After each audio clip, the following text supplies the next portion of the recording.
नमस्कार। एक नया दिन और सीधी बात का एक नया अंक लेकर मैं विवेक सूरी एक बार फिर आप सभी का स्वागत करता हूं। दोस्तों, डोगरों की शान मुबारक मंडी हेरिटेज कॉम्प्लेक्स की अगर बात करें तो एक बार फिर ये सुर्खियों में है। और सुर्खियों में इस बार इसलिए है क्योंकि सरकार प्रशासन के द्वारा इनमें से जो 25 यहाँ पर पैलेस है उनमें से कुछ को होटल में तब्दील करने की बात की गई है। और इस दिशा में एक्सप्रेशन ऑफ इंटरेस्ट या एक सामान्य सरल भाषा में कहें तो टेंडर की प्रक्रिया भी शुरू हो चुकी है।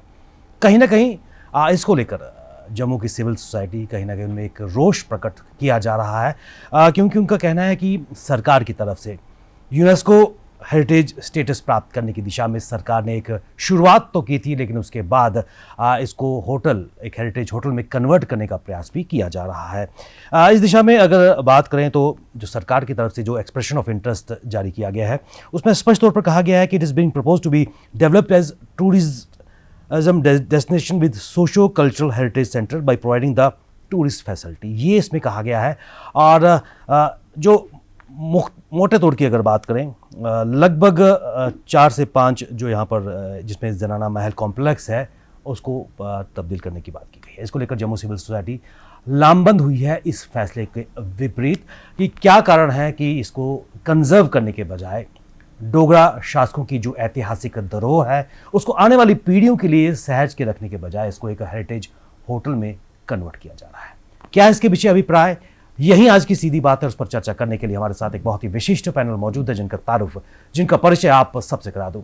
सबसे पहले मेरे एक्सट्रीम राइट साइड पर ठाकुर गुलचैन सिंह चाणक जी मौजूद हैं, जो किसी परिचय के मोहताज नहीं है। फॉर्मर मिनिस्टर आप रह चुके हैं और आप डोगरा सदर सभा के प्रधान हैं और पिछले काफ़ी समय से आवाज़ इन्होंने बुलंद की है जम्मू की जो ऐतिहासिक धरोहर हैं, जो हमारी डोगरा शासकों की धरोहर है, उनको संरक्षण देने के लिए।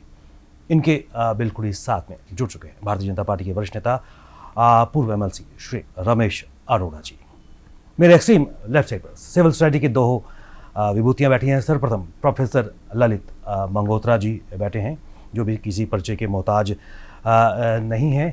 आप डोगरी संस्था के प्रधान भी हैं और हमेशा जम्मू की आवाज़ को आप बुलंद करते आए हैं। इनके बिल्कुल ही साथ में बैठे हैं श्री अजय खजूरिया जी, जो फॉर्मर डायरेक्टर टूरिज्म रह चुके हैं। और अगर हम मुबारक मंडी हेरिटेज कॉम्प्लेक्स की अगर बात करें, आप मेंबर सेक्रेटरी और फॉर्मर डायरेक्टर आप मुबारक मंडी हेरिटेज सोसाइटी की रह चुके हैं। भली भांति पूरी बारीकियों पर आपकी नजर है। आप सभी का हमारे इस कार्यक्रम में स्वागत। चाणक साहब, शुरुआत में आपसे करना चाहूँगा, एक बार फिर ये कहा जाए कि जिन बोतल से निकल रहा है, क्योंकि होटल बनाने की बात पहले भी की जा चुकी थी, इस बार एक्सप्रेशन ऑफ इंटरेस्ट भी फ्लोट किए जा चुके हैं। कहीं ना कहीं आपको ये लगता नहीं है कि एक विडंबना है कि सरकार यूनेस्को हेरिटेज स्टेटस प्राप्त करने की बात कर रही है और उसके साथ साथ इसको होटल में कन्वर्ट करने की बात कर रही है? सर देखिए विवेक जी, सबसे पहले तो आपका बहुत शुक्रिया। जिस हेरिटेज की धरोहर की बात आपने शुरू की है और उसके लिए जिन आज चारों पैनलिस्ट को बुलाया है, मैं देखता हूँ ये चारों इस डोगर समाज के साथ किसी न किसी रूप में एक सेवा कर रहे हैं और जुड़े हुए हैं। मुबारक मंडी के बारे में आपने खुद जिक्र कर दिया कि ये है क्या और चर्चा में कैसे आई। पहली बात तो मैं ये कहूँगा कि ये डोगरों की नहीं, जम्मू कश्मीर की नहीं, आप तो पूरे भारतवर्ष की एक ऐसी धरोहर है जिसका कोई दूसरा मुकाबला नहीं हर ढंग से। अब लंबी बात ना करते हुए मैं इतना कहूँगा कि ये एक ऐसा इतिहास है, ऐसी तारीख है जिससे अगर आने वाली पीढ़ियाँ दूर रहीं तो ऐसे हो जाएगा जैसे एक पेड़ बगैर जड़ों के होता है, और जिस पेड़ की जड़ें नहीं होती वो थोड़ी सी हवा से गिर जाता है। तो ये समाज जब गिर जाएगा, इसकी संस्कृति गिर जाएगी, इसका वो शानदार इतिहास गिर जाएगा, तो जम्मू कश्मीर के अंदर वही होगा जो आज 70 सालों से हो रहा है। जिस जम्मू कश्मीर को भारत माता का मुकुट बनाया गया, कहा गया, उसके पीछे कारण थे। क्यों, कैसे क्वालिफाई करता था ये मुकुट होने के लिए? उसके पीछे ये था कि ऐसी अद्भुत रियासत जिसका हर चीज़ एक दूसरे से भिन्न हो। आज 3 खित्ते हैं, मैं हमेशा कहता हूँ तीनों खित्तों के आबो हवा अलग है, खान पान अलग है, पहनावा अलग है, भाषा अलग है, संस्कृति अलग है और तो और शक्लें भी अलग हैं। तीनों को खड़े करो। आज डोगरे को, लद्दाखी को और कश्मीरी को बताने की ज़रूरत नहीं है कि ये लद्दाख का कौन सा, कश्मीर का कौन सा, जम्मू का कौन सा। तीनों की शक्लों बताएंगी कि ये कश्मीर का है, ये डोगरा है, ये लद्दाखी है। इसलिए ऐसे अद्भुत मुकुट को यहाँ इस किस्म का गुलदस्ता हो, ऐसी खूबसूरत रियासत हो, उसके अंदर ऐसा तूफ़ान आ जाना कि आज हमारे बागों से यहाँ फूलों की खुशबू आती थी, वहाँ से खून की दुर्गंध आना शुरू हो जाए, बारूद की दुर्गंध आना शुरू हो जाए, इससे बदकिस्मती और कोई नहीं होती। इसका कारण सिर्फ एक था कि ऐसी धरोहर, ऐसे इतिहास को आस्ता आस्ता एक साजिश के तहत ख़त्म करने की कोशिश की गई, और उससे सिर्फ ये ख़त्म होता नज़र नहीं आया, यहाँ का भाईचारा, यहाँ की संस्कृति, यहाँ का वो प्यार, यहाँ का वो गुलदस्ते का रंग, वो बिगाड़ दिया गया।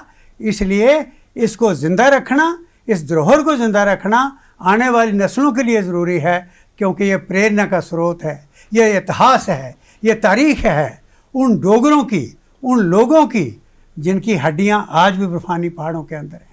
उस वक़्त हेलीकॉप्टर नहीं थे, जहाज़ नहीं थे, पैदल जाकर आज चशूल ट्रीटी जो ढूंढते हैं ये कि चाइना के साथ कौन सी जगह यहाँ हमारे पास है, उसके पास है, ये ट्रीटी डोगरों ने की थी। 10,000 डोगरे वहाँ कुर्बान हुए थे। आज वो इतिहास से हाँ इस मुबारक मंडी के साथ सारा जुड़ा हुआ है। इस शानदार रियासत का इतिहास है। इसकी शक्ल बिगाड़ना, इसमें कोई शक नहीं कि अपनी इलेक्शनें जीतने के लिए 70 सालों में एक सोची समझी साजिश के तहत यहाँ तबाही हुई। 18 दफ़ा तो मेन आग लगी, कई दफ़ा लगी होगी, जो मेरे पास रिकॉर्ड है। 18 दफ़ा यहाँ एक साजिश के तहत आग लगाई गई इसको जलाने के लिए, और इसको ख़त्म करने के लिए, इसका इतिहास ख़त्म करने के लिए।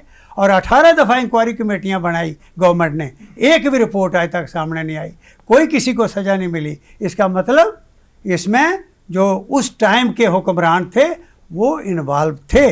आज जो आप कह रहे हैं, इसका संरक्षण की बात पहली दफ़ा जम्मू महासभा जम्मू कश्मीर के अंदर बनी, सारे बुद्धिजीवी इकट्ठे हुए, सारी सभाएं इकट्ठी हुई। 87 में हमने रेजोल्यूशन पास किया कि इसको बचा लो, इसके इतिहास को बचा लो, यहाँ की 8 लाख फाइल जो आर्काइव्स के अंदर है उसको बचा लो, वो बुज़ुर्गों की जो निशानियाँ उनको बचा लो, तो वो प्रेरणा का स्रोत बनेंगे। ये चल रहा था। उसके बाद एक सोसाइटी बनी, ऑटोनमस बॉडी बनी इसकी प्रिजर्वेशन के लिए और इसके संरक्षण के लिए, रेस्टोरेशन के लिए, और उसके बाद ये काम चल रहा था। आज अचानक एक खबर हमने भी पढ़ी जिसका जिक्र आपने किया कि कहीं होटल बनाने की बात कहीं पहले भी बात उठी। यहाँ पर जो पहले इंटेक वगैरह एंगेज की थी उन्होंने भी सजेस्ट किया था, लेकिन टर्न डाउन हो गए सारे प्रपोजल। आज फिर किसी ने, हालांकि ये अभी पिछले जो गवर्नर थे उनके टाइम में यहाँ पास हो गया कि इसको हमने बिल्कुल इसकी प्रिजर्वेशन का करना है, रेस्टोरेशन का करना है, और वो एजेंसियाँ ढूंढ रहे थे। 65 करोड़ रुपया भी उन्होंने दिया। ये अचानक अखबार में पढ़ लिया, एक्सप्रेशन ऑफ इंटरेस्ट की कोई बात ही नहीं, और ये बड़ा घातक स्टेप था। पर मुझे खुशी है, कल मैंने अखबार में पढ़ा कि लेफ्टिनेंट गवर्नर साहब, ऑनरेबल लेफ्टिनेंट गवर्नर साहब समझ गए हैं, हमारे लीडर चाहे ऑनरेबल प्राइम मिनिस्टर हैं या बाकी हैं, जो संस्कृति को बचाना चाहते हैं, उनकी समझ में आ गया। और कल मैंने स्टेटमेंट पढ़ा, हमें थोड़ी तसल्ली हुई, हमें दिन रात आराम नहीं लग रहा था कि ये क्या हो रहा है, पर हमें विश्वास हो गया कि अब उन्होंने समझ लिया कि अंदर कोई साजिश होने लगी थी, और शायद उन्होंने कह दिया है कि ऐसा नहीं होना चाहिए क्योंकि इस धरोहर को बचाना है। चार साहब, आपने तफसील से बात की और आपने कहा कि एक सोची समझी साजिश के तहत हमारी विरासत को ख़त्म करने का प्रयास किया जा रहा है। रमेश जी, मैं आपकी तरफ आना चाहूँगा। ये क्षेत्र, ये इलाका कहीं ना कहीं आपके लिए नया नहीं है। मुझे लगता है कि कहीं ना कहीं आपका बचपन इस प्रांगण में कहीं ना कहीं व्यतीत हुआ है। जो एक प्रयास किया जा रहा है इसको एक हेरिटेज होटल में कन्वर्ट करने का, किस नज़रिए से देखते हैं? क्योंकि कहीं ना कहीं डोगरा समुदाय आहत नजर आ रहा है इस फैसले से। विवेक जी, आपका स्वागत है, आपने ऐसा टॉपिक रखा है। और मैं एक बात के लिए गुलचैन सिंह जी को अप्रिशिएट करूंगा जो इन्होंने ये बात रखी कि 70 सालों में जो धीरे धीरे करके इसको ये स्टेज बिगड़ती चली गई, क्योंकि बड़ी बोल्डनेस की बात है, क्योंकि ये उसमें मंत्री रहे हैं, उस पीरियड में ये लोग भी एक्टिव रहे, उस सारे के अंदर इन्होंने इन्वॉल्व रहे और फिर ओन करना, ये बहुत बड़ी जिगरे की बात है। मैं उसका स्वागत करता हूँ। बचपन क्या कि हमारी 3-4 पीढ़ियाँ जो नहीं, 8 पीढ़ियाँ जो मैंने ट्रेस आउट करवाई थी जी। 8 पीढ़ियों का इतिहास जो है वो लगभग इनसे जुड़ता हुआ है, इस बिल्डिंगों से, महलों से, इन धरोहर से, इन राजा महाराजाओं से। मेरा बचपन भी चौंक चबूतरा के पास गुजरा है, क्योंकि हमारे उस समय मुझे पूरे याद है कि फ्रूट की सप्लाई वगैरह जो थी महाराजा की, वहाँ हमारे दादा एक दुकान थी, वो महाराजा को किया करते थे, उनकी आपस में इंटीमेसी थी। जम्मू को उस समय के पीरियड में बचाने के लिए बहुत बड़ा रोल हमारी पुरानी फैमिली का, जला फेनिया वाले, ये सारे मिलकर इन्होंने किया। मेरा आज भी मानना है, इतने सालों बाद बचपन में मैंने एक एक चीज़, एक एक कदम नक्शा पूरी बिल्डिंग का मेरे दिमाग में बैठा हुआ है।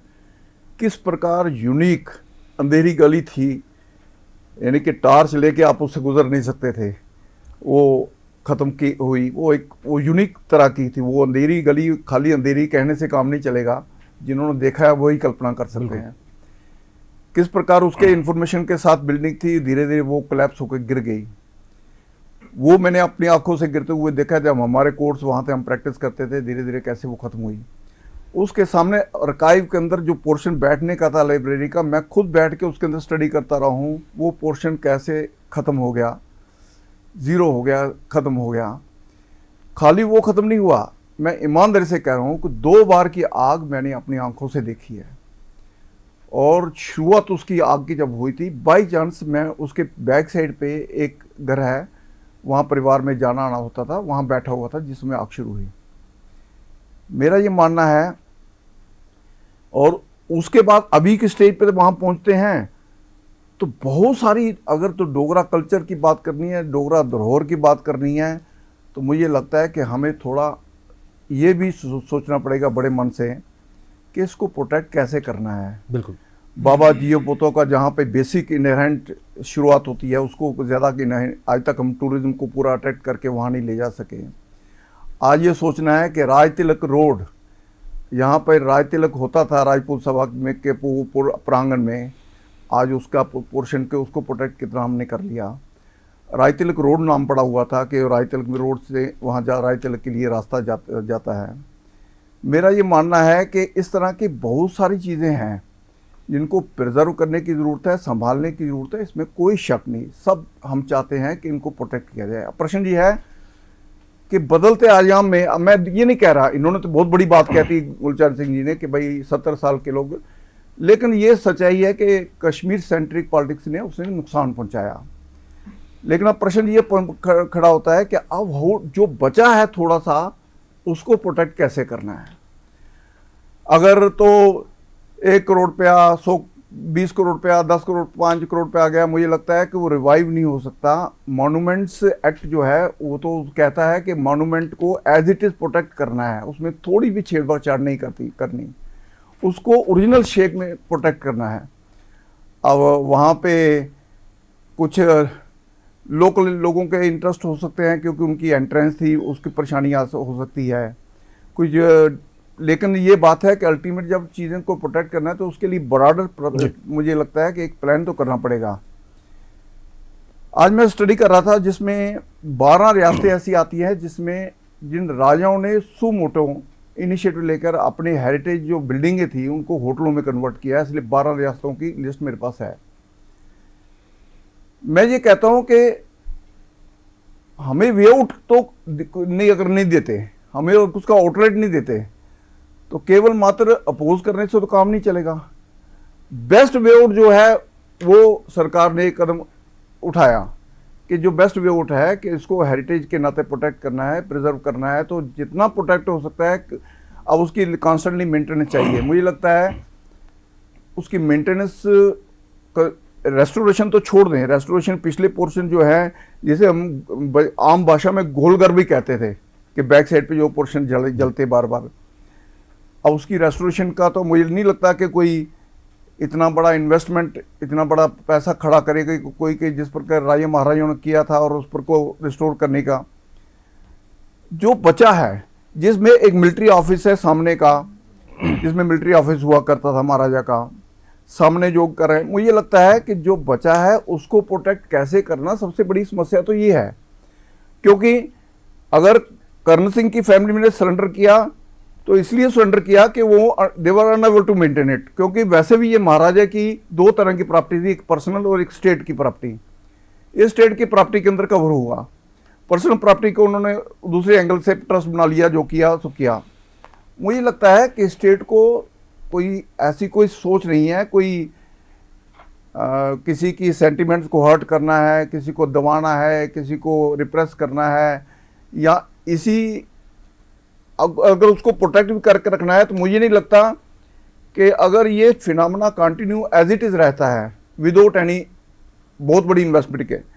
आपने ठीक कहा, यूनेस्को को केस तो गया है, उन्होंने क्लैरिफिकेशन मांगी थी, क्लैरिफिकेशन भी उनको भेजी हैं, लेकिन प्रश्न ये है कि वो मेच्योर होगा नहीं होगा, वो तो उनके ऊपर डिपेंड करता है ना। ये केस पुटअप करना इज वन एस्पेक्ट, वो हमलारी सरकार ने भी किया, पूरा ईमानदारी से किया, कोई केस पुटअप किया।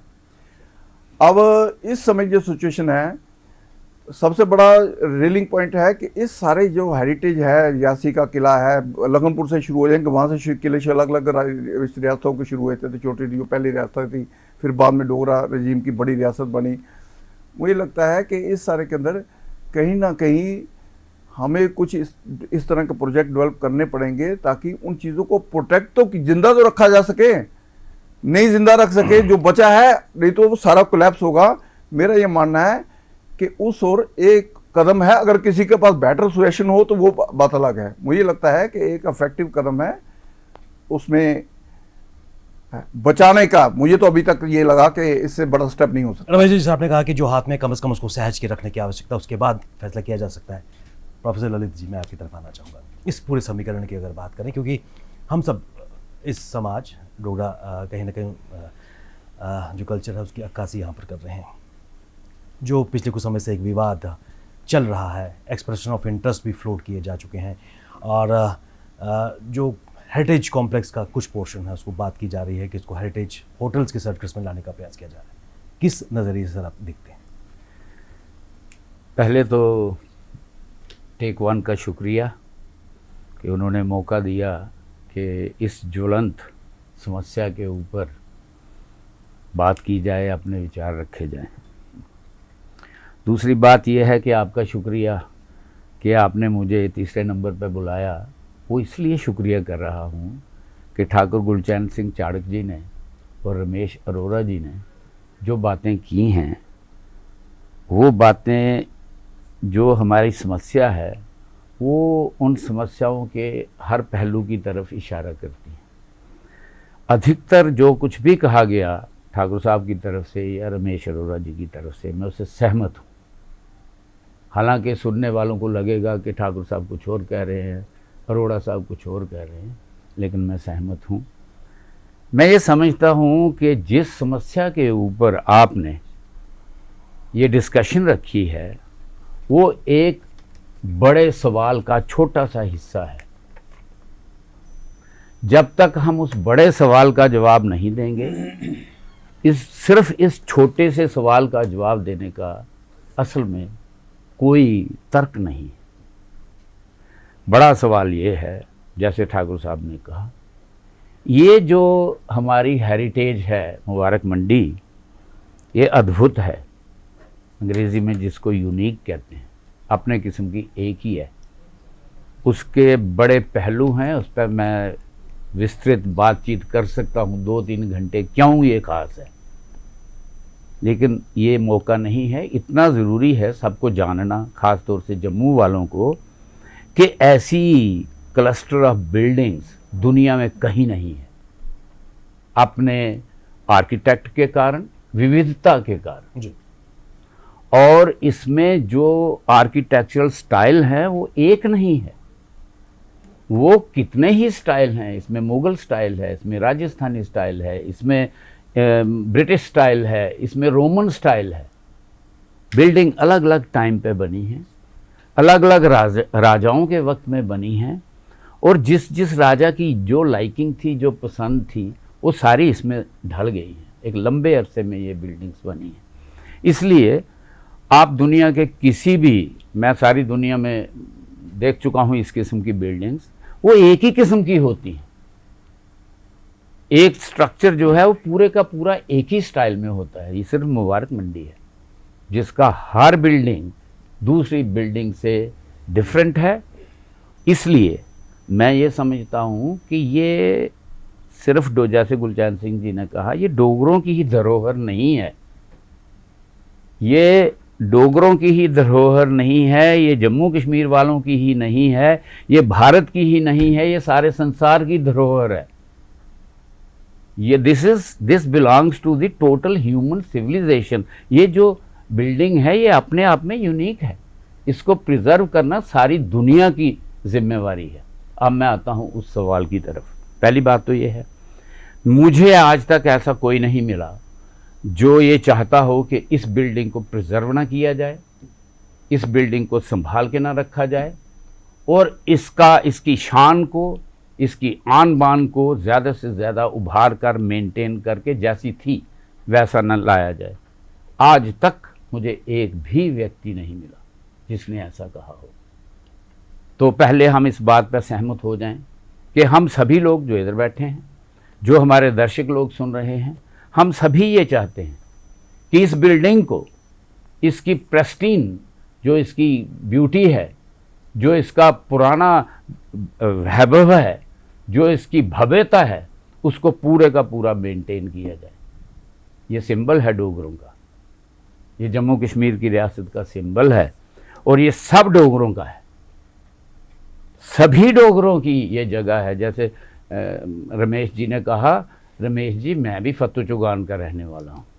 मैंने भी अपनी पढ़ाई कि घरों में जगह नहीं होती थी, छोटे छोटे कमरे थे, मैं ऐसे घर में रहा हूँ जिस घर में 3 कमरे थे, मेरी 5 बहनें थी, 2 भाई थे, बुआएं थी, पढ़ने के लिए जगह नहीं थी। पढ़ने के लिए हम गोल घर में जाते थे, अपनी किताबें लेकर वहाँ जाके पढ़ते थे। खेला है मुबारक मंडी में, जुड़े हैं। जो नहीं भी जुड़े, जो गांव में रहते हैं वो भी जुड़े हैं, क्योंकि उनकी सभ्यता जुड़ी है, उनकी संस्कृति जुड़ी है। हम तो सीधे वहीं रहते थे। बात ये है, रमेश जी ने कहा, इसलिए मैंने कहा मैं सहमत हूँ। पहला प्रश्न तो ये है, क्या हम इसको बचाना चाहते हैं? पहला प्रश्न, बचाना चाहते हैं? मुझे नहीं लगता कोई कहेगा नहीं बचाना चाहते, तो बचाना चाहते हैं। उसके लिए क्या करना चाहिए? पहला तो इस सवाल का जवाब दीजिए, फिर आएंगे इसके ऊपर। फिर दूसरा ये बताइए कि अगर हम इसको बचाना चाहते हैं तो इसको बचाने के क्या तरीके हैं। जो धन खर्च होना है 230-250 करोड़ जो एस्टीमेट इंटेक ने हमें दिया है, वो हमारे पास कहाँ से आना है, या हमने हवा में सपने देखने हैं कि अगर वो 200-300 करोड़ रुपया उस वक्त जब उन्होंने ये एस्टीमेट दिया था, आज से 10-12 साल पहले, आज उसका कितनी कीमत होगी। और हालत बहुत बिगड़ी है, पहले से वैसा नहीं रहा मुबारक मंडी। हर मौसम के साथ, हर बरसात के साथ हालत बिगड़ती जा रही है, इसके हिस्से गिरते जा रहे हैं। ASI ने तो छोटा सा एक हिस्सा पकड़ के रखा हुआ है। अब एक तो ये कि इतना पैसा कहाँ से आएगा। आप बचाना चाहते हैं तो पहले इस प्रश्न का जवाब दीजिए। फिर जब ये बच जाएगा, बन जाएगा, तो इसको हर साल मेंटेन करने के लिए अगर आप वहाँ कुछ भी करेंगे, म्यूज़ियम बना लेंगे, आर्ट गैलरी बना लेंगे, लाइट एंड साउंड कर लेंगे, कुछ तो करेंगे, तो उसको करने, हालांकि इंटेक ने एक बड़ा डिटेल्ड प्लान दिया है जो मैं इधर डिस्कस नहीं करना चाहता। उन्होंने पूरा प्लान दिया है कि इस बिल्डिंग को क्या करना है, उस बिल्डिंग को, और उसका ही हिस्सा था कि इन 24 बिल्डिंग्स में से एक बिल्डिंग रानी चाड़की का जो पैलेस है, उसमें पोटेंशियल है कि इसको एक होटल में बदला जाए। और ये डिस्कस हुआ था, इसके बारे में टेंडर भी बुलाए गए थे। वो जब वो सारी प्रोसेस चल रही थी तो उस वक्त ये देखा गया कि शायद ये फिजिबल नहीं है, किन्हीं और कारणों से, रास्ता नहीं है, अप्रोच नहीं है, बिल्डिंग की हालत ऐसी नहीं, वो एक दूसरा विषय है। लेकिन ऐसी सोच उस वक्त भी आई थी। क्यों? क्या कुछ लोगों को शौक था कि इधर होटल बना दिया जाए? कुछ लोगों ने उधर से कोई पैसा कमाना था? किस लिए किया था ये? इस प्रश्न का उत्तर देना ज़रूरी है। इसलिए किया गया था कि अगर ये सारा प्रिजर्व हो जाता है तो इसमें जो एक्सपेंडिचर होना है रेकरिंग हर वर्ष, जी, अगर वो 8-10 करोड़ रुपए का होना है तो वो कहां से आना है। इसलिए वो किया गया था। आज उनको विलन बनाने की कोशिश मत करिए। जिन लोगों ने ऐसा फैसला किया था वो नहीं हो पाया, शायद हो भी नहीं पाए, क्योंकि पॉसिबिलिटी नहीं है वहां पे, और बड़ी प्रॉब्लम है। लेकिन ये मत कहिए कि उन लोगों की सोच गलत थी। वो एक विचार था कि इसी मुबारक मंडी को प्रिजर्व करने के लिए, आगे चलाने के लिए पैसे की ज़रूरत है। तो कोई ज़रूरी नहीं है होटल बनाना। बता दीजिए पैसे कहाँ से आएंगे तो बात खत्म। कौन चाहता है कि होटल बनाए? किसी को शौक थोड़ी है वहाँ होटल बनाने का। शौक है इसको बचाने का, इसको चलाते रहने का, इसको आगे ले जाने का। रमेश जी ने यह भी कहा कि कितने ही ऐसे पैलेसेस हैं भारतवर्ष में, मध्य प्रदेश में, राजस्थान में, दूसरी जगहों पर, जिसमें इसको कमर्शियल तरीके पर कन्वर्ट किया गया है, लेकिन उसमें शायद हो सकता है कि वो उनकी पर्सनल प्रॉपर्टी थी। ये आर्गुमेंट आ सकता है। लाल किला तो पर्सनल प्रॉपर्टी नहीं है। लाल किले में एक पूरे का पूरा बाजार है जो कमर्शियल है। मैं आपको एग्जांपल दे रहा हूं, मैं ये नहीं कह रहा ऐसा कर दो। सबसे बढ़िया तो ये है कि ऐसी एजेंसी हो जो कहे हम इसको प्रिजर्व करते हैं, जैसे यूनेस्को है, अगर मान जाती है, और साथ में अंडरटेकिंग दे कि हम इसको मेंटेन करेंगे हर वर्ष, फिर तो कोई बात ही नहीं है। क्या प्रॉब्लम है? क्यों बनाना है होटल? क्यों बनाना है होटल? आप इसका जवाब दीजिए ना। उनके ऊपर भी लांछन मत लगाइए जिन्होंने फैसला किया था, और ये भी मत प्रेस करिए कि होटल ही बनाना है। क्यों बनाना है? अगर इसके लिए हमें किसी दूसरे सोर्स से खर्चा आ जाता है, मिल जाता है। अफसोस तो मुझे इस बात का है कि हम पिछले 3-4-5 महीने से इस बात के ऊपर झगड़ रहे हैं, होटल बने कि ना बने, होटल बने कि ना बने। अखबारें भरी हैं। मैंने एक भी ऐसी सजेशन, एक भी ऐसा किसी की तरफ से आता नहीं देखा कि होटल मत बनाइए, ये करिए। ललित जी मैं नहीं जी, जी। मैं अभी मैंने फिनिश नहीं किया। Briefly sir. अब ब्रीफ कर देता हूं। जब तक कोई सिर्फ क्रिटिसाइज करने में कोई उसमें फायदा नहीं है, बन भी नहीं सकेगा, मैं पहले ही कह रहा हूं, नहीं बन सकता, वहां पे प्रॉब्लम है। लेकिन कोई आया है ऐसा जिसने कहा हो ऐसे करिए, इस ढंग से हमारे पास पैसे आ जाएंगे जिससे कि ये चलेगा। अब मैं अपनी लास्ट बात कर देता हूं। यूनेस्को की तरफ से अगर ये प्रपोजल गया है, मैं नहीं जानता, जिस चीज़ को मैं नहीं जानता उसके बारे में बात भी नहीं करता। मुझे नहीं पता यूनेस्को की क्या कंडीशंस हैं। क्या यूनेस्को की ये कंडीशन है कि हम इसको टेक ओवर करेंगे, पूरे का पूरा इसको मेंटेन करेंगे, इसको प्रिजर्व करेंगे, कंजर्व करेंगे, फिर इसको किसी प्रॉपर तरीके से, जैसे पुरानी बिल्डिंग को यूटिलाइज किया जाता है वैसे करेंगे, और इसकी मेंटेनेंस करेंगे।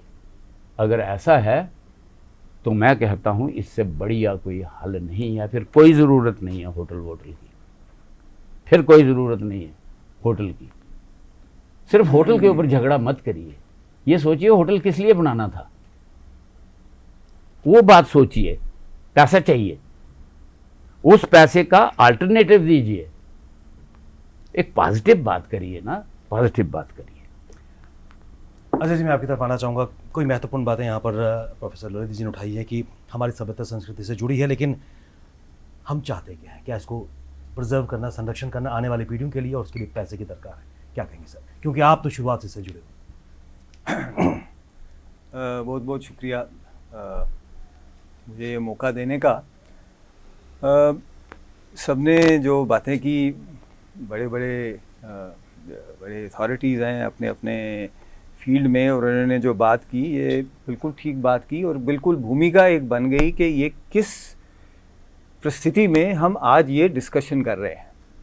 एक चीज़ तो तय है कि इस धरोहर को बचाना है, इसको प्रिजर्व करना है, ये सब यही चाहते हैं। लेकिन मुश्किल ये है, कुछ चाहते हैं कि इसको एज ए कल्चरल सेंटर बना के प्रिजर्व किया जाए, और एक सोच ये है कि होटल बना के प्रिजर्व किया जाए। सवाल यह है कि कौन सी, इन दोनों में से कौन सी चॉइस ठीक है, which is the right choice. दोनों चॉइस ठीक नहीं हो सकती, एक ही चॉइस ठीक है।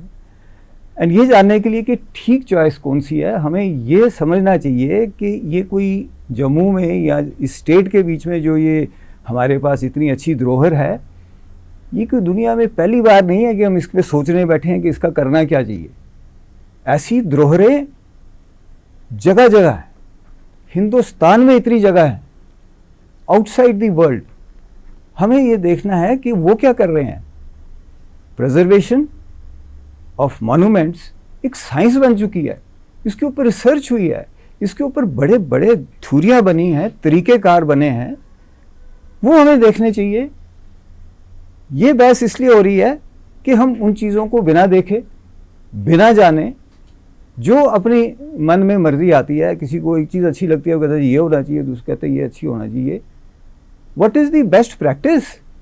सही प्रैक्टिस क्या है, कौन सी चीज़ है जो दुनिया में चल रही है, उसके बारे में मैं थोड़ा सा, जितना मुझे पता है, क्योंकि मैंने टूरिज़्म में काम किया है, मैंने काफ़ी जगह ये सारी विद इन कंट्री के अंदर और कंट्री के बाहर इन सब जगहों को देखा है जहाँ पर ऐसी धरोहरें हैं, उनके ऊपर स्टडी की है, उनके ऊपर कोर्सेज किए हैं। तो जो मैंने जाना है, जो मैंने समझा है, वो मैं थोड़ी बात सबके सामने आज रखना चाहूँगा। जहाँ पर भी ऐसी धरोहर है उसको प्रिजर्व किया जाता है 3 कारणों से। पहली चीज़ ये है कि पुरानी बिल्डिंग्स हैं, हमारी हिस्ट्री, हमारे जो पूर्वज हैं उनकी निशानियां हैं, इसलिए उसको किया जाता है। दूसरा इसलिए कि ये हमारी आइडेंटिटी है, ये हमारी आइडेंटिटी शो करती है कि हम लोग क्या हैं, हम कहाँ से शुरू हुए थे और आज कहाँ पहुँचे हैं। और ये आइडेंटिटी हमारे जाने के बाद आगे के जो हमारी संतानें हैं, जो आने वाली जनरेशन हैं, उनको भी पता रहे कि हम क्या हैं। और तीसरा और सबसे बड़ा कारण जो यूनिफॉर्म है पूरी दुनिया में, वो ये है कि ऐसी ही धरोहर जो है, इसके ऊपर एक बहुत बड़ा हिस्सा टूरिज़्म का, वर्ल्ड टूरिज़्म का इसके ऊपर निर्भर करता है। यूनेस्को का कहना है कि 40% of world tourism is heritage tourism. दुनिया में 40% टूरिस्ट जो अपनी कंट्री छोड़ के दूसरे देश में जाते हैं, वो दूसरी जगह की हेरिटेज देखने जाते हैं। क्योंकि वो वहाँ इसलिए जाते हैं, वो देखना चाहते हैं कि यहाँ की हेरिटेज कैसी है, यहाँ का कल्चर कैसा है, इसमें वो क्या डिफरेंट है जो हमारे में नहीं है, अपने से वो क्या डिफरेंट है उसको देखने के लिए जाते हैं। 40% मीन्स मतलब बिलियंस ऑफ डॉलर, बिलियन नहीं ट्रिलियंस ऑफ डॉलर्स। हिंदुस्तान का जो टूरिज्म है, it earns $30 billion every year in foreign exchange. क्यों? बाहर के टूरिस्ट हिंदुस्तान में आते हैं यहाँ की संस्कृति और धरोहर को देखने के लिए। ये कारण है जिसके कारण दुनिया के सबसे जो है डेवलप्ड नेशंस, डेवलपिंग नेशंस, हर किस्म के नेशंस अपनी हेरिटेज को प्रिजर्व करते हैं एज ए टूरिस्ट अट्रैक्शन। आप लंदन में जाइए, टावर ऑफ लंदन है, 500 साल पुराना है। आप उसके अंदर अगर जाएं तो वहाँ पर वो जो उधर वो पत्थर लगे हैं 500 साल पुराने, वैसे के वैसे हैं। जो वहाँ ड्रेसेस पहनी होती हैं लोगों ने, वही पहनी होती है जो 500 साल पहले वहाँ के लोग पहनते थे। यूनाइटेड किंगडम का सबसे मेन सेंटर वो है जहाँ लोग आते हैं, पैसे दे के अंदर जाते हैं, टिकटिंग होती है अंदर जाने के लिए, ऐसे नहीं, हाईएस्ट वहाँ पर लोग आते हैं। ये बैकग्राउंड है। अब आगे प्रिजर्वेशन कैसे होती है, इसके ऊपर भी साइंस एक डेवलप्ड है। There are conservation architects, there are firms, there are people. INTACH उनमें से एक है, लेकिन इंटेक ही सिर्फ नहीं है, बहुत है दुनिया में जो ऐसा काम हर जगह कर रहे हैं। एक बाकायदा एक सिस्टम, एक सोच बनी हुई है कि कैसे इसको करना चाहिए।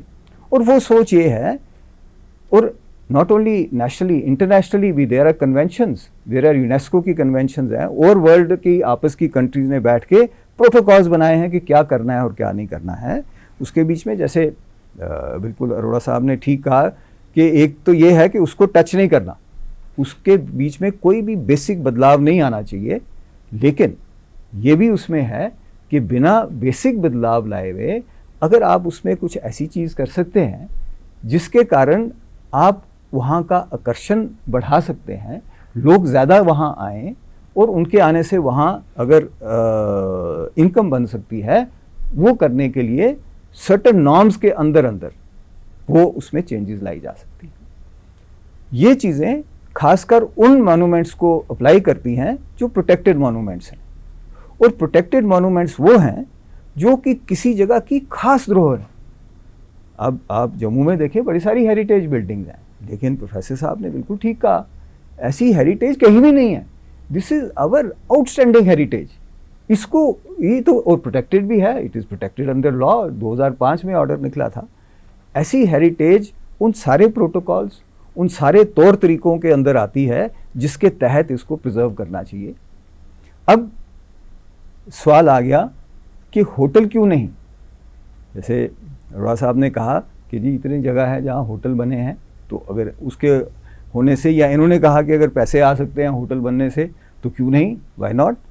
मैं आपको बताता हूँ कि क्यों नहीं। पहली बात है कि जितने भी होटल्स में कन्वर्ट हुई हैं धरोहरें, कोई भी उनमें से प्रोटेक्टेड मॉन्यूमेंट नहीं है। वो लोगों की पर्सनल प्रॉपर्टी है, राजाओं की पर्सनल प्रॉपर्टी है, प्रोटेक्टेड नहीं है। प्रोटेक्टेड नहीं होने का एक मतलब ये है, जो मैंने पहले कहा, कि वहाँ की आउटस्टैंडिंग प्रॉपर्टी नहीं है। अब आप जयपुर जाएं, जयपुर की आउटस्टैंडिंग प्रॉपर्टी है वहाँ का अमेर फोर्ट। अमेर फोर्ट फैलाव में मुबारक मंडी से बड़ा है। उसके अंदर जो पैलेस है वो भी 300-400 साल पुराना है। जैसे हमारी रानी महलों में वो छोटे छोटे कमरे हैं पुराने, वैसा ही उनके अंदर कमरे हैं। They have not touched it. And लाखों फॉरेन टूरिस्ट सिर्फ जयपुर जाता है अमेर फोर्ट जाने के लिए। वहाँ का हवा महल है, बड़े सारे लोगों ने देखा होगा, बीच बाजार के है वो। हवा महल को क्यों नहीं होटल बना दिया जाए, वो बड़ा अच्छा चलेगा। लेकिन नहीं, it is being protected and preserve, क्योंकि जो जयपुर जाता है बगैर हवा महल के ऊपर जाके नीचे जाके वापस नहीं आता, और उधर आज जाने की एक फ़ीस है। इस तरीके से आप ग्वालियर में जाइए, ग्वालियर फोर्ट है, ग्वालियर फोर्ट के बीच में रोज़ एक साउंड एंड लाइट प्रोग्राम होता है। रेड फोर्ट की बात की, वहाँ रोज़ साउंड एंड लाइट प्रोग्राम होता है, जहाँ दर्शाया जाता है कि हिस्ट्री क्या है इस जगह की। तो ये जो सारी तरीके चीज़ें हैं, ये अलाउड है एक प्रोटेक्टेड मॉन्यूमेंट में। होटल इसलिए अलाउड नहीं है कि होटल बनाने के लिए उसको तोड़फोड़ करनी पड़ती है, उसके बीच में सीवरेज सिस्टम बनाना पड़ता है, बाथरूम अटैच करने पड़ते हैं हर रूम के साथ। और ख़ासकर जो रानी महल हैं, ये तो पूरा 200 साल सबसे ज़्यादा पुराने महल हैं उस मुबारक मंडी के। इनमें तो होटल बन ही नहीं सकता जितनी देर तक आपको तोड़ ताड़ के उनका होलिया बदल के उनको बिल्कुल नया नहीं बना दो, जो कि होना नहीं चाहिए। हम अपनी धरोहर को ख़राब नहीं करना चाहते। सबकी मर्जी ये है कि अपनी धरोहर को बचाया जाए, उसको आगे चलाया जाए। तो इसलिए होटल जो बनाना है, अब जम्मू में भी एक होटल है, Hari Niwas palace hotel. Hari Niwas palace hotel के जो बाथरूम्स हैं, उनमें आप जाके देखिए, महाराजा हरी सिंह के टाइम के क्या बड़े बड़े बाथटब उधर लगे हैं, ये लगा है वो लगा है, बिकॉज वो रिसेंटली बना है। 200 साल पुराने थोड़ी बाथरूम्स होते थे। रानियाँ कहाँ आती थी, क्या उनका सिस्टम था, वो कहाँ जाती थी, किस तरीके से होता था, वो है नहीं। सो इसलिए ये जो है ये सरासर गलत है। अब आ गई बात कि पैसे कहाँ से आएंगे। क्वेश्चन इसके पैसे कहाँ से आएंगे। इसमें एक चीज़ पहले माइंड में रखने की ज़रूरत है। अगर मुबारक मंडी के ऊपर 200 या 400 या 500 करोड़ लग जाएगा इसको ठीक करने के लिए, जम्मू विभाग को हज़ारों करोड़ रुपया आएगा in terms of tourist flow. Foreign tourist जब यहाँ आएगा, और आता ही रहेगा सालों साल। जो इस वक्त जम्मू में आप देखिए कि बाहर से ही चली जाती है ट्रेन कटरा, जम्मू में कोई टूरिस्ट ही नहीं आता। उसका अगर 10% भी वापसी पे जम्मू अगर आ जाएगा इस मुबारक मंडी को देखने के लिए, और आएगा जब इसके बीच में वो अट्रैक्शंस होंगी जो अलाउड अट्रैक्शंस हैं, तो जम्मू की इकोनॉमी को हज़ारों करोड़ का फ़ायदा होगा। तो 200 करोड़ क्या होता है? गवर्नमेंट के लिए पैसे किस लिए हैं? गवर्नमेंट के लिए पैसे बचाने के लिए थोड़ी हैं कि जी कोई खर्च दे, हम नहीं खर्चेंगे। तीसरी बात ये है, मैं आपका ध्यान लाता हूँ 2 साल पहले ही 19-20 में, क्योंकि इस वक्त जो भारत सरकार है उनकी सोच ही डिफरेंट है। वो प्रोग्रेसिव सोच रखते हैं। जम्मू की टूरिज्म पोटेंशियल को, जम्मू नहीं, मैं यूटी की बात करूंगा, इस यूटी के टूरिज्म पोटेंशियल को जानते हैं। 2000 करोड़ रुपया उन्होंने ईयर मार्क किया J&K के लिए फॉर टूरिज्म डेवलपमेंट। 2000 करोड़ रुपया इसलिए था कि आप प्रोजेक्ट भेजो, सैंक्शन हो जाएंगे। 2000 रुपया अलहदा रख दिया, ये नहीं कि दे दिया, रख दिया अलहदा।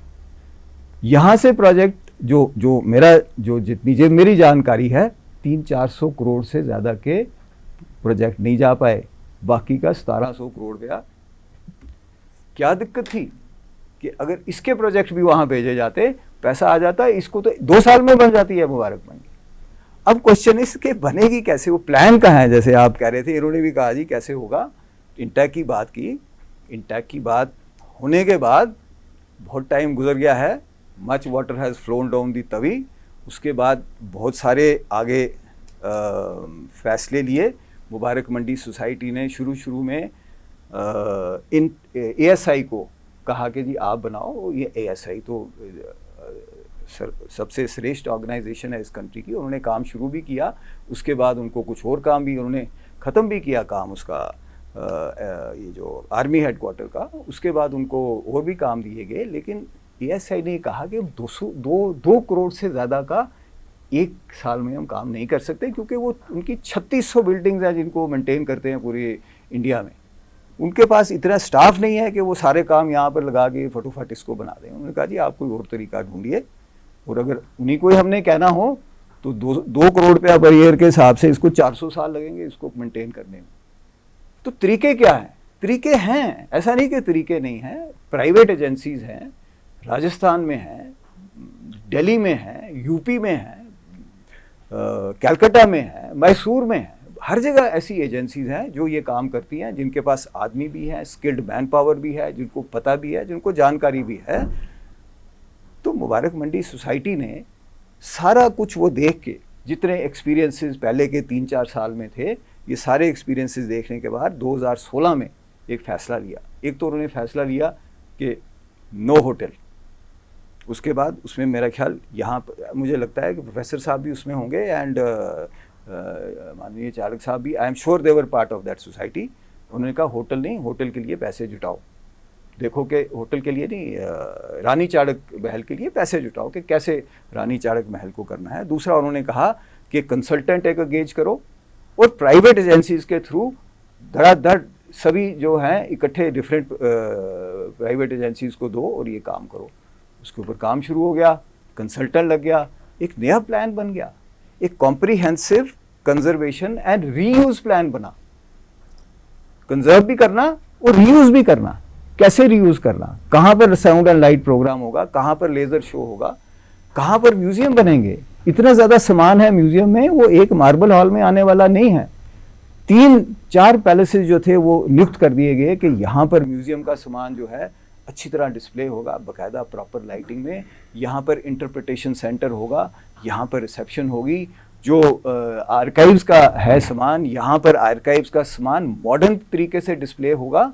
यहाँ पर कंजर्वेशन लैब बनेगी। जो रानियों के जो महल थे, यहाँ पर लाइफस्टाइल गैलरीज बनेंगी, जिन लाइफस्टाइल गैलरीज में जम्मू का जो पुराना एक लिबास था और बाकी लाइफस्टाइल था लोगों का, वो दर्शाया जाएगा।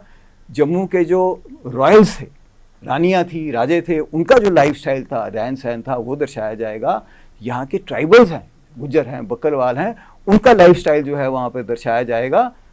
बस 2 मिनट और।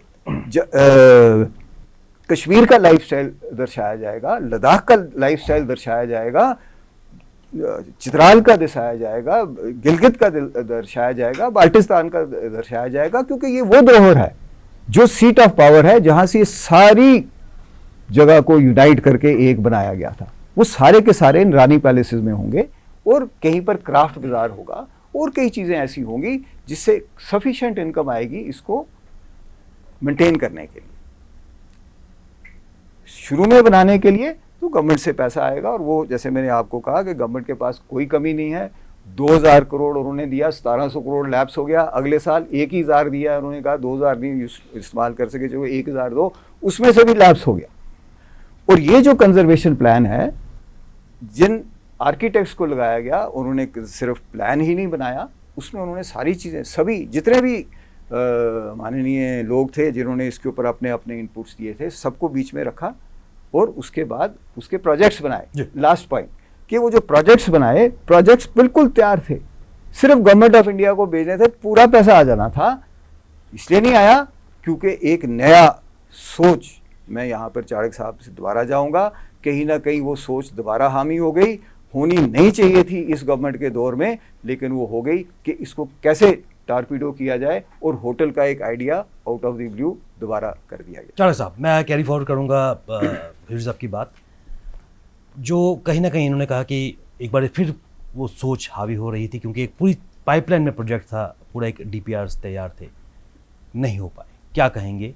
और जिस तरह प्रोफेसर ललित जी ने मुद्दा उठाया, और यहाँ से आगे मैं जो अपना क्वेश्चन जोड़ना चाहूँगा, टेंडर फ्लोट हो चुके हैं, प्रक्रिया अगर आगे जारी रहेगी, क्या आगे रणनीति रहेगी सर? देखिए, एक तो जो प्रोफेसर साहब ने जिस तरीक़े से फरमाया है, ये सोसाइटी में थे और मैं ही सोसाइटी में इनको लेके आया था, इनको, प्रोफेसर MR पुरी साहब को, एक बुद्धिजीवी होने के नाते, और इन्होंने बड़ा अच्छा रोल वहाँ भी अदा किया। बाद में इनको प्रोटेस्ट भी करना पड़ा और मुझे भी करना पड़ा प्रोटेस्ट, हमें सबको। बात यह है कि जैसे खजूरिया साहब ने कहा, मैं बिल्कुल उनके साथ सहमत हूँ, क्योंकि 87 से लेकर अभी तक इतना संघर्ष करना, इतना सिर्फ स्टडी नहीं करनी, बल्कि हर रूम के अंदर, हर पैलेस के अंदर एक एक जगह जाके सर पटकते रहना, वो हमने काम किया है। एक एक ईंट जो है ना, ईंट, वो हमारी नज़रों में है। वहाँ होटल की बात इंटेक ने प्रपोज़ल दिया, हमने सब ने सोसाइटी में और गवर्निंग बॉडी में भी उसको अप्रूव कर दिया।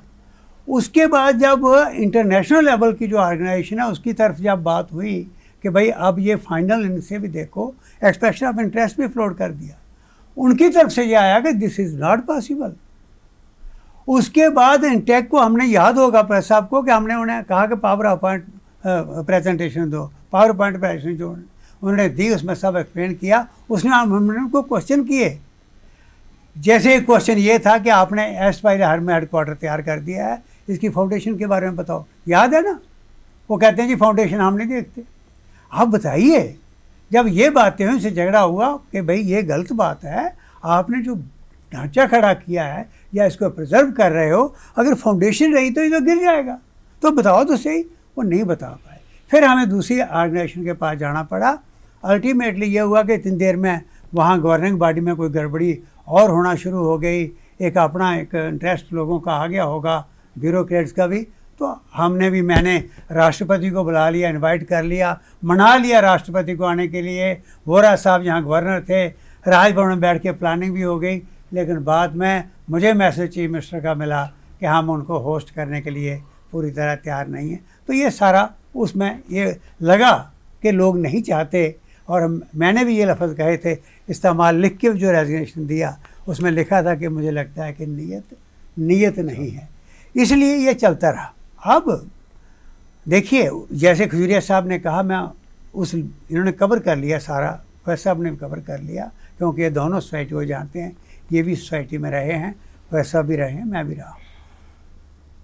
वो जो काम था, वो जिस तरीक़े से इंटेक ने सजेस्ट किया था उसमें बहुत कमियां आ गई, और उसके बाद जो गवर्निंग बॉडी ने, आगे जो गवर्निंग बॉडी आई, उसने हम स्टडी करते रहे, उसने अगली मीटिंग्स में नए एक्सपर्ट्स लाए और लिया, और फिर वो रीयूज़ प्लान भी बनाया, कैसे कंजर्वेशन करनी है वो भी बना, और इन्होंने पास भी कर दिया। पैसे की कमी नहीं आई, क्योंकि जब यहाँ पर गवर्नर रूल आ गया, और मुझे सेंटर ने, मुझे याद है कि उन्होंने पैसे की कमी नहीं रखी, और गवर्नर मलिक थे, हाँ, हमारा डेपुटेशन 117वां साल था, डोगरा सदस्य सभा का हम उनके पास मिलने गए, उन्होंने कहा 65 करोड़ रुपये रख दिया, ये 65 करोड़ रुपये खर्च होगा और अगला आ जाएगा, क्योंकि ये सेंटर के पास पैसे की कोई कमी नहीं थी। अभी वो 65 करोड़ खर्च नहीं हुआ अभी भी, लेकिन उसमें कोई होटल नया उन्होंने प्लान अप्रूव कर दिया गवर्निंग बॉडी ने, चला। अब ये बात, पिछली बात लेकर आ जाना और अगली बात छुपाए रखना, इसके पीछे क्या है ये हमें भी समझ लग रही। दूसरी बात जो अरोड़ा साहब ने कही कि पिछली 70 सालों का हिसाब जो उन्होंने कहा मैं भी गवर्नमेंट में रहा। देखिए 70 सालों में क्या हुआ, किसने क्या किया, वो तो उन्होंने जवाब देना ही चाहिए जो 70 सालों में थे। हम भी उनसे हिसाब मांगते हैं, लेकिन अपने अपने हिसाब में। श्रीमान जी, अगर ये सोसाइटी बनी तो मेरे टाइम में बनी, 2005 में मैं आया, 6 में सोसाइटी बन गई, 5 में ही कमेटी यहाँ फार्म हो गई, सब कमेटी। और उसके बाद सिर्फ कमेटी नहीं बनी, यहाँ पर पूरा जैसे शास्त्रार्थ होता है ना, वैसे यहाँ एक्सरसाइज हुई, वर्कशॉप ऑर्गेनाइज हुई, एक्सपर्ट्स आए, आगे कैसे करना है, मुबारक मंडी कहानी क्या है। और 2006-7 में हमने खाली करवा ली, जो 70 साल में मुबारक मंडी खाली नहीं हुई थी। एक डिव काम का ऑफिस साल बाद हुआ। और उसके बाद भी मैं आपको बताऊं, ये जाम्बू लोचन का स्टैचू लगा तो हमने लगवाया शेर बकरी का। और यहाँ पर जो जम्मू के अंदर स्टैचू के रवाज चला, जे यहाँ से चला, पंडित प्रहलाद डोगरा जी का था पहले, ये चले। वीरभूमि पार्क बना सांबा में तो हमने बनवाया। आप मुझे हिसाब पूछ रहे हैं कि मेरे टाइम का हिसाब, तो आप मेरे से इतने टाइम का हिसाब तो ज़रूर ले लो, लेकिन इतना मैं ज़रूर कहता हूँ, मुझे अफसोस इस बात का है कि एक भी पॉलिटिकल लीडर आज इस पर नहीं बोल रहा। तकलीफ़ क्या है? जैसे आप बोल रहे हैं, बड़ा अच्छा आपने कहा कि इस विरासत को बचाना हमारे लिए नहीं, अगली पीढ़ियों के लिए ज़रूरी है, नहीं तो वो यहाँ से पकड़ेंगे हमें कि आप कैसे लोग थे। तबाह कर दी विरासत, हमारी तारीख या तो डिस्टार्ट हो गई या ख़त्म कर दी। आज एक लीडर नहीं बोल रहा। कभी स्टेटमेंट पढ़ा आपने? क्या कर रहे हैं? लेकिन मैं मुबारकबाद देता हूँ कल का जो लेफ्टिनेंट गवर्नर का स्टेटमेंट है। मुझे लगता है कि हो सकता है ऑनरेबल प्राइम मिनिस्टर ने, क्योंकि लोगों ने ट्वीट किया, हमने भी पिटीशंस भेजी, 115 प्रोमिनेंट डोगरास ने साइन करके पिटीशन भेजी, जिसमें IAS, IPS, वाइस चांसलर, जिसमें जनरल्स रिटायर्ड, सब ने साइन किए। और शायद उस पिटीशन को सामने रखते हुए उन्होंने फैसला किया। कल उन्होंने जो फैसला लिया, हम उसका वेलकम करते हैं और यही एक इलाज है। रही बात ये, अब चूँकि आपके पास समय नहीं है, मैं हर एक का जवाब देना चाहता था। भाई साहब ने जिस तरीके से कहा, मुझे भी इस बात की चिंता है कि वहाँ चलना चाहिए, वो उसके सोर्सेज इतने होने चाहिए। मैं ये कहता हूँ कि अब ये निशात बाग और शालीमार बाग का काल के रखे, टिकटें रखी हैं वहाँ पर, कोई होटल नहीं बन रहा, उसकी रेस्टोरेशन हो रही है, प्रिजर्वेशन हो रही है, देयर इज नो होटल, कोई प्रपोजल नहीं, सिर्फ टिकट रख दिए उन्होंने, पैसे आएंगे। ये अब इसकी कहानी कि कैसे ट्रीटीज हुई, क्या क्या डोगरों ने किया, कैसे स्टेट बनी, इसके पीछे इतिहास क्या है, कैसे कैसे महान वो हस्तियाँ थी। जब लाइट एंड साउंड में प्रोग्राम यहाँ चलेगा तो टिकट लगेगी अंदर। आप देखिए डोगरा आर्ट म्यूजियम के अंदर विवेक जी पेंटिंग जो रखी हैं, जो बंद पड़ी हैं, मैंने उनको पूछा एक्सपर्ट्स को, एक पेंटिंग की क्या कीमत है? उन्होंने कहा करोड़ों में, लाखों में नहीं है। 750 पेंटिंग है जिसको फंगस लग रही है, फंगस लग रही है। वो पेंटिंग अगर दर्शाएं, हम दुनिया दौड़ेगी देखने के लिए, टिकट लगाएंगे। और उसके बाद आर्काइव्स, 8 लाख फाइल, यहाँ दुनिया भर के स्कॉलर यहाँ रिसर्च करने आते थे। आज उसकी भी फंगस लगी है। आज देखो वो बाल्टियाँ रखी हैं उसके बीच, क्योंकि पानी ऊपर पड़ रहा है, सेंटर में बाल्टियाँ रखी हैं। फिर साहब ने तो मेरे ख्याल जैसे कह रहे थे, दुनिया में घूमे हुए हैं, कभी ऐसे रिकॉर्ड को, इतने प्रेशियस रिकॉर्ड को पानी के नीचे एक्सपोज किया है? कभी इस तरीके से हुआ? यहाँ सीपेज हो, यहाँ रखा है, वो रिकॉर्ड खुला होगा। रिसर्च कर लो, दुनिया भर के रिसर्च यहाँ पर करने आएंगे। आज झगड़े चल रहे हैं चाइना के साथ, आज झगड़े जम्मू कश्मीर की बात पाकिस्तान कर रहा है, बाकी कह रहे हैं, वो कहानियाँ वहाँ हैं, वो देखते हम। आज रिफॉर्म्स की बात करते हैं, वो देखते वहाँ पर कैसे रिफॉर्म्स हुई हैं। मुस्लिम मेजॉरिटी स्टेट को हिंदू रूलर ने कैसे परिवार की तरह रखा, वो कहानियाँ वहाँ पर हैं। तो ये लोग देखने आते, और पैसे की कोई कमी नहीं। जैसे उन्होंने कहा, आई एम विद हिम, मैंने सारा पढ़ लिया कि इतना पैसा मोदी गवर्नमेंट ने भेजा है कि उस पैसे को आपने किसी कैसे जाने दिया। उन्होंने कहा, मुझे याद है जब कल्चर मिनिस्ट्री के साथ मैं, डॉक्टर करण सिंह जी और वहाँ पर मीटिंग हुई थी, तो उन्होंने भी कहा था जितने प्रोजेक्ट भेजो बना के हम पैसा देंगे, कल्चर के पास बड़ा पैसा है, कोई कमी नहीं। और जम्मू कश्मीर के अंदर ये कल्चर पनपना चाहिए। कहाँ पैसे की कमी है?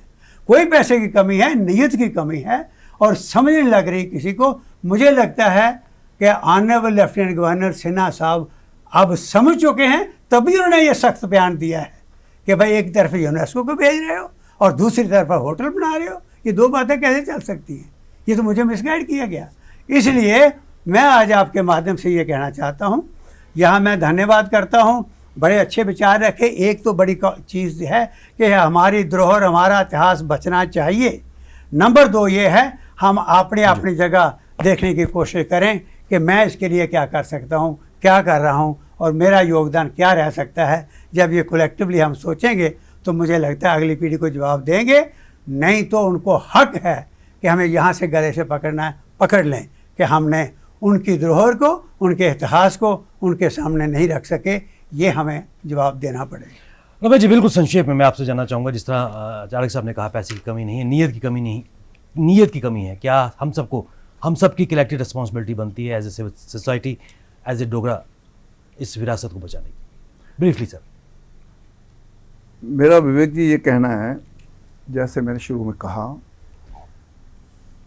अलग अलग ढंग से, जैसे पहले प्रपोजल गुलचैन सिंह ने कहा, ललित जी ने भी कहा, इन्होंने कहा कि पहले प्रपोजल अलग अलग होटल का भी डिस्कस हुआ, वो भी एक बार डिस्कशन में आया, सारा आया, वे आउट सोचे जाते हैं हर एक चीज़ को ठीक रखने के लिए। मैं एक छोटा सा प्रैक्टिकल उदाहरण दे देता हूँ। प्रैक्टिकल उदाहरण, मैं अपने टेन्योर में मैंने एक टेकअप किया कि 1931 से पहले यहाँ ट्रेन चलती थी, वो 47 के बाद तक भी चलती रही, और वो उसके फासिल 1861 का अभी भी वो पंप वहाँ पड़ा हुआ है। ये विक्रम चौक कहीं दूर नहीं है, पास में है। मैंने अपने टाइम ये शुरू किया और रेलवे कम से कम स्टेशन जो हैं वो प्रोटेक्ट करी। यही रेलवे स्टेशन सबसे पुराना था। यहाँ कलकत्ता एट ए टाइम शुरू हुए थे, ये सियालकोट रेल जाती थी। हमने आरएसपुरा उस अपने टाइम में खाली करवा लिया। आरएसपुरा में ऑक्यूपाइड था, वहाँ फैमिलीज रहती, वो खाली करवा लिया। खाली करवाया, उनको अल्टरनेटिव शिफ्ट भी कर दिया।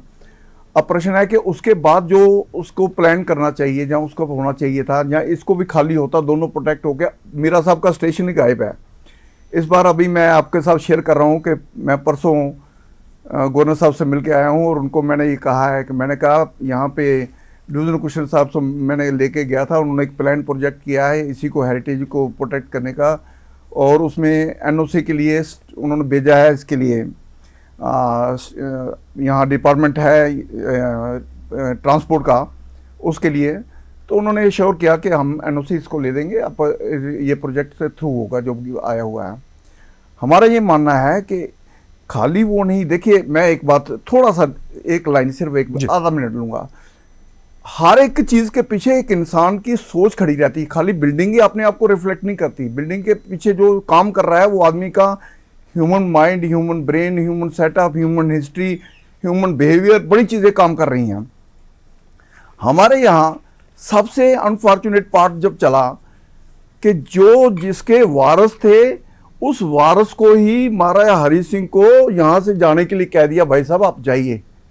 जिन्होंने प्रोटेक्ट करने के लिए इनिशिएटिव, जिनकी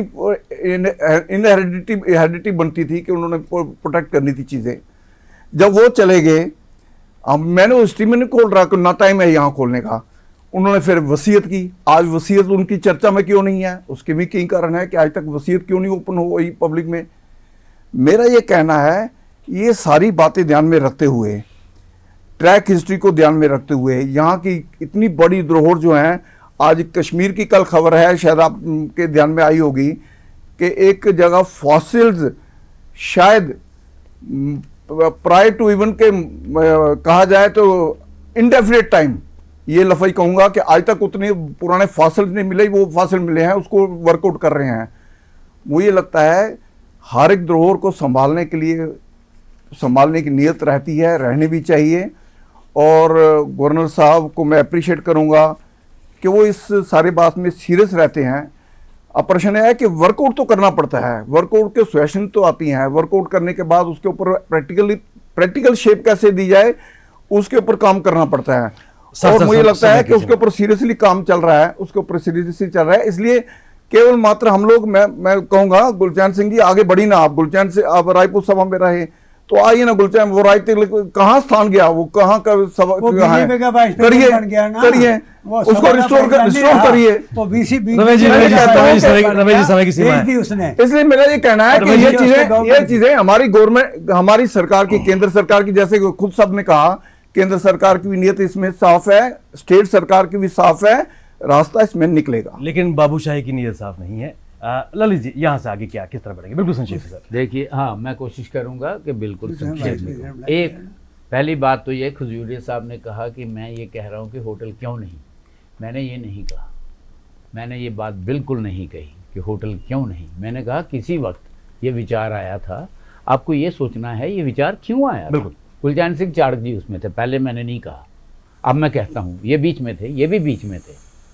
प्रपोजल बना था, हाँ, बन के गया था, बता दिया। बाद में लगा कि ये पॉसिबल नहीं है, इसलिए उसके ऊपर चर्चा पुनः विचार करने का, हाँ उसके ऊपर चर्चा। लेकिन ये कहना कि जो लोग होटल बनाना चाहते हैं उनकी कोई साजिश है, मैं इसमें सहमत नहीं हूँ। एक बात तो ये उनकी सोच है, ऐसा बन सकता है, वो पॉसिबल नहीं है एक। लेकिन मैं आपसे दूसरी बात कहना चाहता हूँ जो बड़ी ज़रूरी है आगे के लिए, फ्यूचर के लिए बात कर रहा हूँ।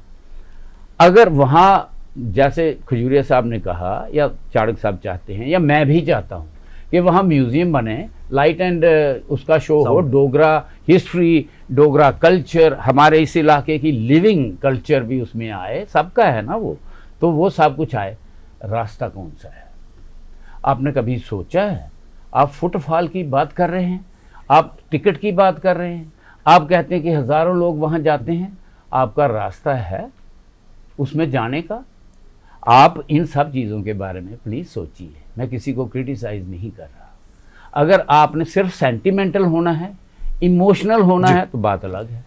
अगर आपने प्रैक्टिकल होना है तो ये भी सोचिए कि आप म्यूज़ियम बनाने जा रहे हैं, आप वहाँ पे ये करने जा रहे हैं, वो करने जा रहे हैं, फुटफॉल किधर से होना है, लोगों ने किधर से आना है, कौन सा रास्ता है?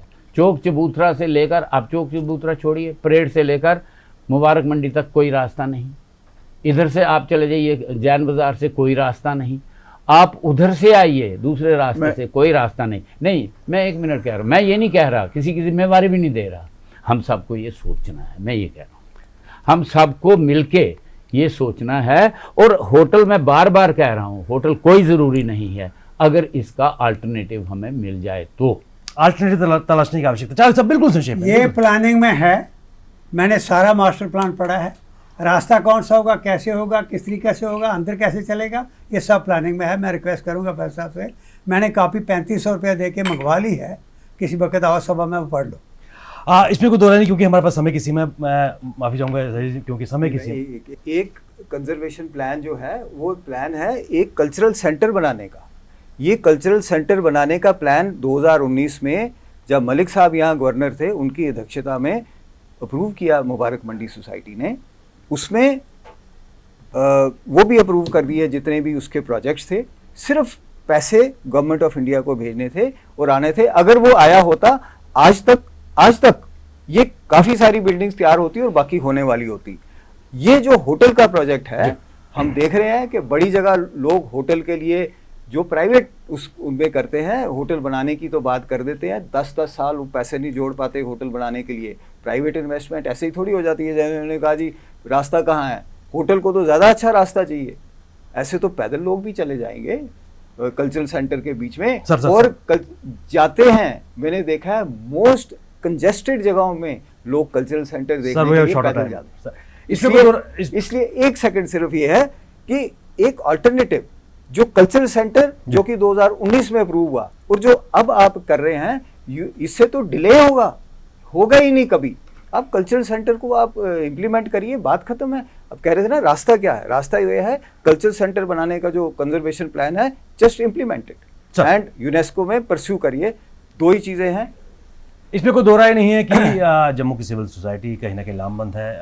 लेकिन जो आज यहाँ पर विचार आए हैं, कहीं ना कहीं सोचने की आवश्यकता है कि पैसे की कमी नहीं, लेकिन एक लॉन्ग टर्म रोड मैप की आवश्यकता है। नियत की कमी नज़र आ रही है। और जिस तरह अजय जी ने कहा कि आखिरी स्टेज में थी ये पूरी, लेकिन इसको कहीं ना कहीं इम्प्लीमेंट नहीं किया गया और बीच में से होटल का एक चीज़ सामने आई है। क्या आने वाले समय में, क्योंकि DPR माफ़ कीजिए टेंडर्स और की प्रक्रिया शुरू हो चुकी है, और किस प्रकार आने वाले समय में अगर टेंडर्स सामने आते हैं और जो पार्टी सामने आती है, किस प्रकार जम्मू की सिविल सोसाइटी लामबंद होगी, इसका विरोध करेगी। और जो जम्मू की आकांक्षाएं, खासकर डोगरा समाज की जो आकांक्षाएं, क्या उसको आने वाले समय में एड्रेस किया जाएगा, इस पूरे कॉम्प्लेक्स को बेहतर तरीके से रिस्टोर, प्रिजर्व और आने वाली पीढ़ियों के लिए संभाल के रखा जाएगा, यही सबसे बड़ी बात है। ठाकुर गुलचैन सिंह चाड़क जी, रमेश अरोड़ा जी, प्रोफेसर ललित मंगोत्रा जी और अजय जी, आप इस विषय पर चर्चा के लिए अपना कीमती समय हम सबको दिया, आप सबका बहुत बहुत धन्यवाद। सीधी बात में आज बस इतना ही, इजाजत दीजिए, नमस्कार।